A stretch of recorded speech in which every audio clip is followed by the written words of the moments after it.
This is Cutting Down the Nets. Welcome. It's been fun. Wearing a Davidson shirt. And after further review, it looks like my kid screen printed this for some reason. The heater continues. I don't know what to tell you at this point. If you're new here, go to BetStamp. I'm not affiliated with them. It's just a good way to communicate what you're betting versus like Twitter and, adding messages and stuff like that. I don't even think you need an account. You just go to Marketplace and search CDTN. You can review every bet I've made since November 9th. And these are the results. We're having a good time. If you're new here, welcome. It's been a lot of fun. So I'm showing, now that January's done, showing you the consistency of November, December, and January, and obviously the heater of the last 7 days. Whether that's sustainable or not is, I didn't think it was sustainable at 60%, and then it actually got hotter. So who knows? Let's keep going. Big day ahead of us. We have game number 1, Kansas, Iowa State. You've got a highly motivated Jayhawk team after getting embarrassed at Fog Allen. Traveling for a little dose of Hilton magic. Shot quality has KU 9th, Iowa State 42. I typed, I hope this line grows a tad when it was, I think, 3. Now at 4.5, I'm in. Like, let's do it. Kansas couldn't grab an offensive rebound versus UK, but their defense has been more concerning the last few games. So, yeah, I'm fine with Iowa State there. Providence at St. John's, this line has moved enough that it's entering the danger zone. So if you're new here, this minus tells me that these are all home spreads. So minus is the home team is favored by 2.5. If you don't see a minus, that means that we have the away team favored to win in this scenario. So I have Providence by a half point. Actual line is St. John's minus 2.5. But I'm going to stay away from this game unless the spread got out of hand, like 4, 4.5, or something like that. Shot quality has a slight edge to St. John's. I mean, the line's stinky because Providence 17-2, but shot quality has Providence with 6 less wins. So I will stay away from that one and probably watch Ed Cooley get it done yet again. Bama and Auburn. I have Auburn by 12.5 roughly. Look, it feels big, I know, but there's no recency bias here. We're factoring in all of the recent games, not just the Baylor game, which obviously Bama played well. They missed 20 shots total and rebounded 8 of those misses. They were 21 out of 24 at the rim. And on the year, Baylor gives up 65% field goals on close twos. If you can get inside, they allow it, and they took advantage. Auburn far better. I think it's 49, 50% on close twos. But is this the game that now Bama's jumpers fall? Because we've been waiting for that shoe to drop all year. So I'm interested in the Auburn side. Obviously some risk, and I'm going to wait to bet it because I think we're going to get some recency bias here that can drive that line down to a more manageable number for the Tigers. When I woke up today, I said, I don't know what number you could put in the North Carolina-Louisville game that would make me bet it. And then the books threw a 3 out there, which, god dang it. Like, look, I'm not betting North Carolina, but 3 points, come on. 61 in shot quality for North Carolina. Louisville's 87. But shot quality has North Carolina's record at 11-10. So you are absolutely buying high on North Carolina if you go here. NC State allowed North Carolina to go 15 out of 27 from 3, forcing only 12 turnovers in 75 possessions. So I got murdered over the weekend on that game, and that's a bad cap. Because if Keats' team doesn't turn you over and you get to half court, then it's just lay up or open 3, whatever you want. North Carolina chose the latter. All right. This is the Bernie Sanders meme. I'm coming to you once again, asking you to fade St. Bonaventure. They're just not efficient. So I didn't think this would be a play because I wasn't expecting Bonaventure to be laying 3.5, and it's just too many. Davidson 51, shot quality. Bonaventure 73. And stylistically, what Bonaventure does is they pack it in and force you to shoot it over the top. They force teams to shoot 46% of their shots from 3. Not ideal versus Davidson. But as the offense gains momentum for Davidson, their defense has been slipping. So there's some risk here for sure. But Bonna just can't put it together for a complete game. If they have a good offensive game, they get torched from deep. If they have a decent defensive game, they can't score. So Davidson more consistent, and they've got like 4 shooters. This is an elite shooting team. 4th in 3-point percentage, 40th in 2-point percentage, 15th in free throw percentage. They just shoot. It's what they do. And Bonaventure wants them to. So good luck with that.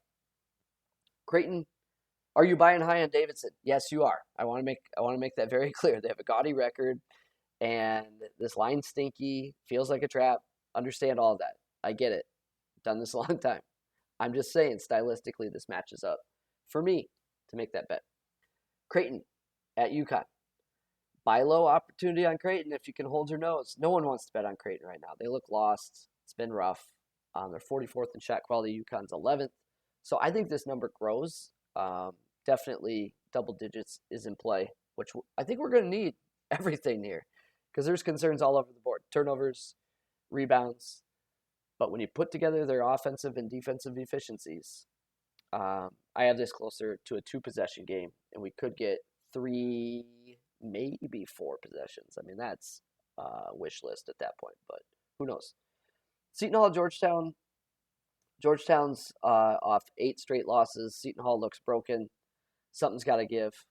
I'm just going to stay away and let Seton Hall stabilize a little bit. Texas A&M at Tennessee. Shot quality has this close. Texas A&M 39, Tennessee 18. But there is plenty of risk here. 4 straight L's for Texas A&M, but they have a weak offense. And Tennessee's defense looks elite, as evidenced by a number 2 in shot quality rating. So there are certainly paths to a blowout, given the turnover edge for Tennessee, the offensive rebound edge for Tennessee.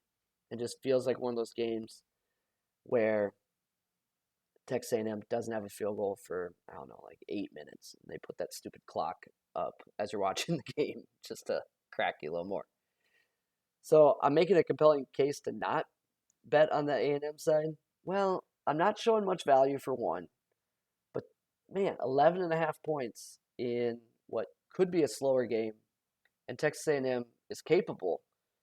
And Tennessee is certainly capable of some offensive stinkers as well. So it's fair, but I'm on the Aggie side. Cal, Stanford. Cal, 7 straight L's, but they finally got us to cover. I'm interested in the Bears here, but I want 6+. Interesting note on shot quality. Stanford's 12-7 in shot quality. Says based on the shots they've taken, they should be 7-12. If you want more information on shot quality, check the description of this video. Nevada at UNLV. I'm throwing this game out. The Utah State game is killing the Nevada profile, and the Colorado State game is lifting UNLV's. So if I massaged that and capped it and kind of reduced that and treated it as an outlier, this would be closer to 5, and at that point, it's just not a play.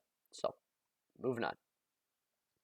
Lane Kiffin travels to Baton Rouge to battle Brian Kelly, and he's getting 2 touchdowns here. Actually, it's Kermit Davis at Will Wade. Mississippi, 91 in shot quality, LSU 33. 15-5 LSU, shot quality has as a 12-8 team. We're going to need Morrell from deep. Mississippi is 2-4 without Joyner.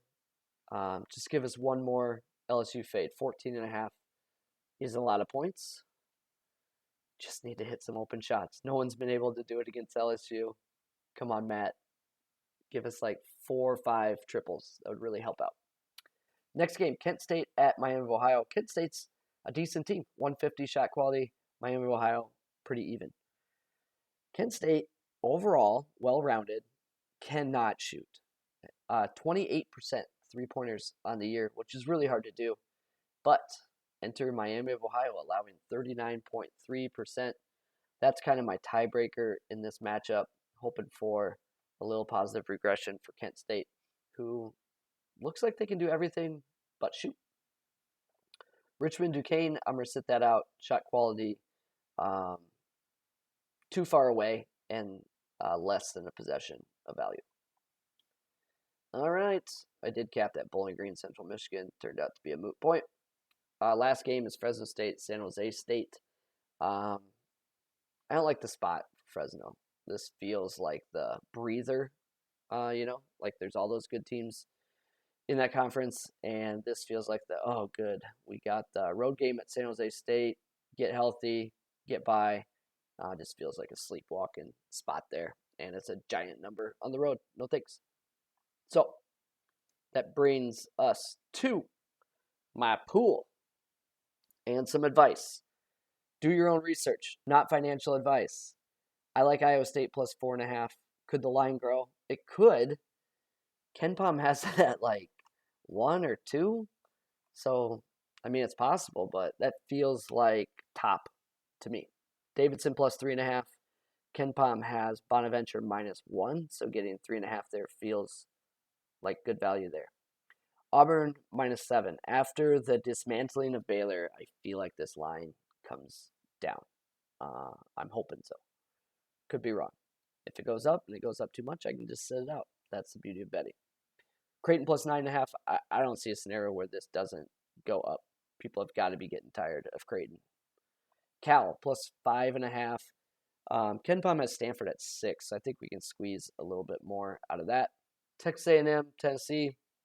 It's a big number, 11.5. KenPom has 11, so I think it's okay to play now if you want to, but it's at the fringe of my value. It's showing 3 points of value. So FYI.